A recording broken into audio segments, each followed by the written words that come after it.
네, 이제 현지 법인하고 이제 외국 투자 법인 분명히 이제 다른 부분도 있을 거고 정부에서 바라보는 시선도 분명히 다를 텐데 이렇게 외국 투자 법인을 정부에서 또 뭐 특별히 더 감시를 한다거나 더 뭐 주시를 한다거나 그런 부분이 있을까요?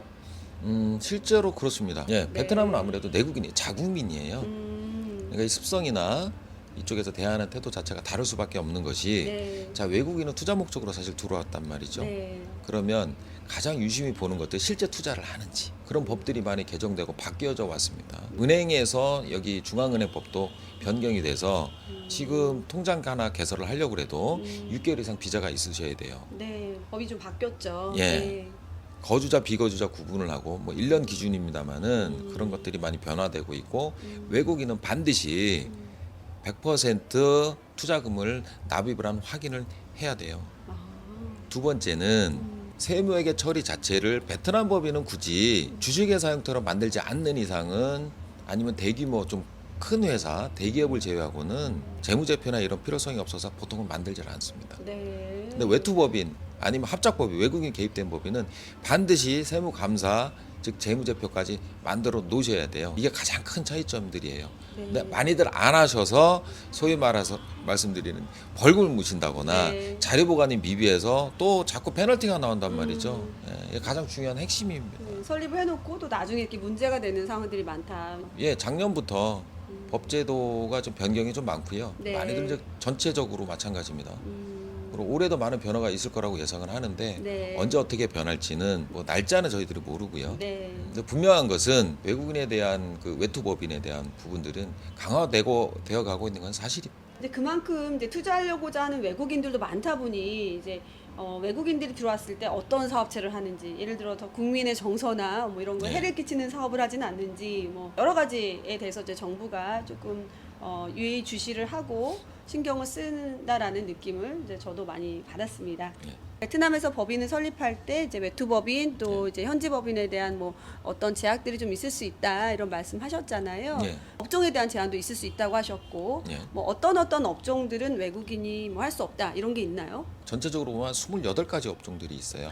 와, 28가지나 계속, 외국인은 예, 계속 할 수 업데이트가 없는 되고 업종이 있는데 있네요. 네. 아예 못하는 것들이 있어요. 예를 들면 뭐 법정 관리라든가 경매를 한다거나 네. 공증 혹은 여기서 흔히 우리 로또 맞았다는 로또 사업 같은 거 어. 예, 아니면은 여행업이 있어요. 아, 여행업도 외국인 이름으로 할 수가 없나요? 예, 외투법인은 여행업 할 수 없어요.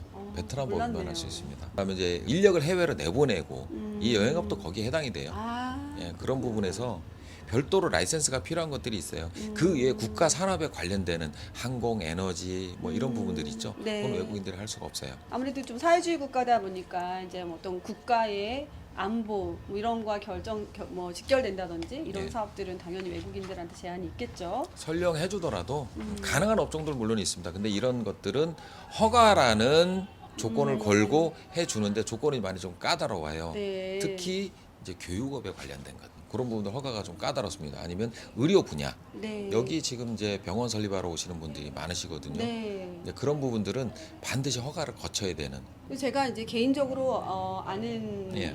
지인분께서도 여기 이제 유치원을 네. 하시려고 하는데 그 네. 허가가 1년 이상이 또 안 나서 또 병원도 뭐 6개월, 1년씩 허가가 지연이 된다 이런 얘기들도 많이 하시거든요. 네. 이제 그만큼 외국인에게 이런 의료와 교육에 대한 허가들은 더 까다롭게 본다라고 볼 수가 있겠죠. 예, 맞습니다. 우선은 이제 이런 지금 외국인이 또 안 되는 사업 분야가 뭔지도 여러분들이 꼼꼼하게 또 아셔서 내가 하고자 하는 사업이 베트남에서 가능한 사업인지도 잘 따져 보셔야 될 것 같습니다. 예, 맞습니다. 네, 많은 분들이 이제 베트남의 법인을 설립하는 데 있어서 아무래도 한국이 아니고 또 외국이기 때문에 네. 쉽지 않다, 아주 어렵다 이렇게 생각하시고 또 겁을 먹으시는 분들도 참 많으세요. 네. 이런 어려운 부분들도 어떤 부분이 있을까요? 첫 번째로 제가 권해드리고 싶은 말씀은 뭐 한국인의 습성, 베트남인의 습성 좀 다릅니다. 네. 문화적인 역사 배경 모든 것이 다 다르기 때문에 좀 인내력을 가지셨으면 좋겠다라는 말씀 먼저 드리고 싶고요. 네, 맞습니다. 실질적인 애로사항은 뭐냐면 한국처럼 빠르지 않아요.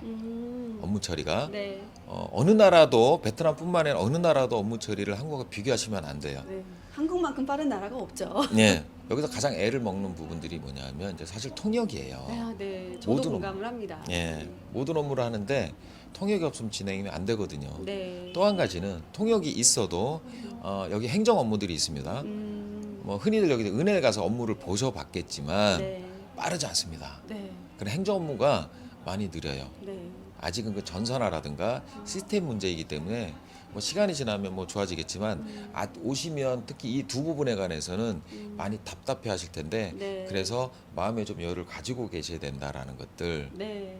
또 이런 부분이 사실 예. 뭐 내가 해결하려고 해도 개인적인 능력으로는 해결하기가 어렵기 때문에 맞습니다. 이런 또 전문가분들의 도움을 받아야만 반드시 해결할 수 있는 부분이 인 것 같습니다. 그래서 좋은 전문가를 꼭 선택하셔야 된다라는 이유 여기에 또 있지 않을까 싶고요. 예. 자, 이게 개인적으로 제가 또 많이 이제 받는 질문이기 때문에 한 가지만 더 질문을 드리겠습니다.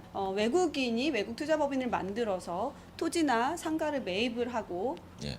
그런 목적으로 법인을 설립을 하는 것이 가능할까요? 가능합니다. 가장 큰 배경은요. 네, 자, 베트남은 외국 자본으로서 경제 성장을 하고 있는 나라예요. 즉 한국이 이제 1위죠. FDI라고 하는 네. 예, 외국 자본, 직접 투자 자본이 많은 나라이기 때문에 네, 물론 제한적이긴 합니다. 모든 것을 다 토지 모든 건물을 다 할 수는 없어요. 네, 하지만 네. 기본적으로 개인적으로 아파트 분양 지금 잘 하시니까 장 대표님이 하시니까 네, 근데 나머지 아파트를 제외하고 내가 뭔가 하고 싶다. 법인 설립을 하면 가능합니다. 네, 이렇게 가능한 조건도 있다는 거 저한테 이제 많이 물어보셨기 때문에 제가 네. 이제 저 전문가가 아니라서 전문가를 통해서 상담을 하시라고 항상 말씀드리는데 예. 또 이렇게 궁금하신 분들은 제가 이렇게 전문가 분들과 연결을 시켜 드릴 테니까 조금 더 구체적이고 자세한 부분은 개별적으로 또 상담을 하셨으면 좋겠습니다.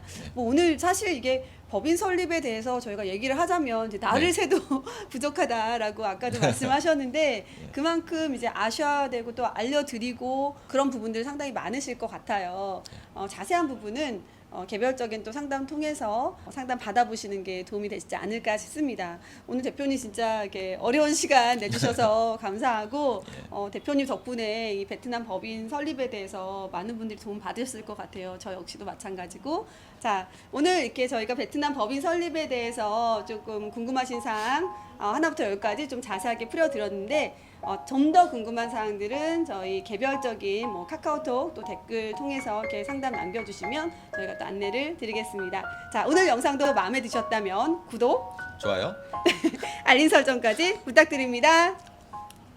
감사합니다. 네, 감사합니다.